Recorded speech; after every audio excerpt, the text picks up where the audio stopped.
Hello everyone, welcome back to my channel. আবারও একটি নতুন পর্বতে আপনাদের অনেক অনেক ওয়েলকাম। আজকের পর্বতে তৈরি করব কাঁচা আমের আমতেল রেসিপি। এই রেসিপি অনেক দিন পর্যন্ত সংগ্রহ করে রেখে খাওয়া যাবে। এই আমতেল ভাবে তৈরি করেছি, আজকে সেই রেসিপিটাই শেয়ার করলাম। তো আমতেল বানাতে এখানে অনেকগুলো আম নিয়েছি। যেহেতু এতগুলো আম আমার লাগবে না, তো এখান থেকে আমি কটা ভালো ভালো আম বেছে নিচ্ছি। এবার আমগুলোকে জল দিয়ে ভালো করে পরিষ্কার করে নেব, যেহেতু আমের খোসাগুলোকে আমি ছাড়াবো না। আমগুলোকে ভালো করে ধুয়ে শুকনো কাপড় দিয়ে মুছে আমগুলোকে কেটে নিয়েছি। আমি এখানে আমগুলোকে লম্বা লম্বা করেই কেটেছি।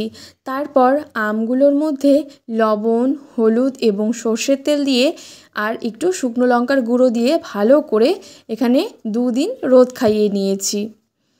এবার আমতেল বানানোর জন্য কিছু মশলা নিয়েছি শুকনো লঙ্কা, গোটা ধনে, গোটা জিরে এবং গোটা মৌরি।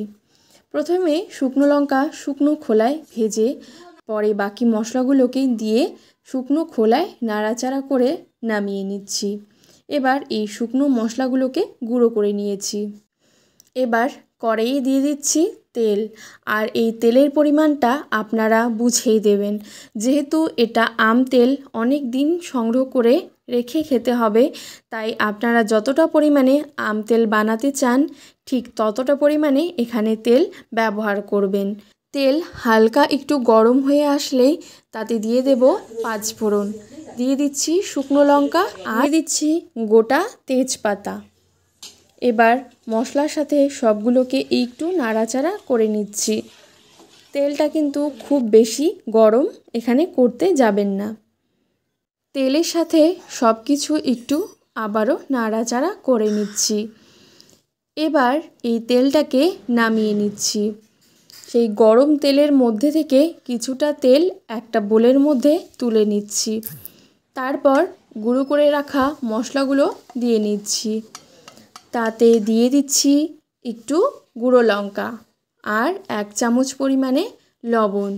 আর এখানে লবণের পরিমাণটা একটু বেশিই দেবেন, যেহেতু এটা আম তেল হবে, সেক্ষেত্রে এই তেলটা একটু লবণ লবণ হলেই বেশি ভালো লাগবে।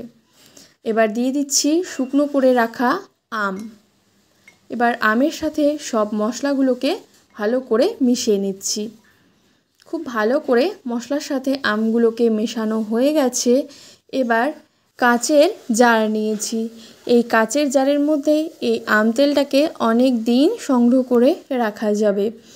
এই কাচের জারের মধ্যে মশলা মাখানো আমগুলো দিয়ে দিচ্ছি, সাথে যে বাটির মধ্যে মশলাটা ছিল সেটাও দিয়ে দিয়েছি।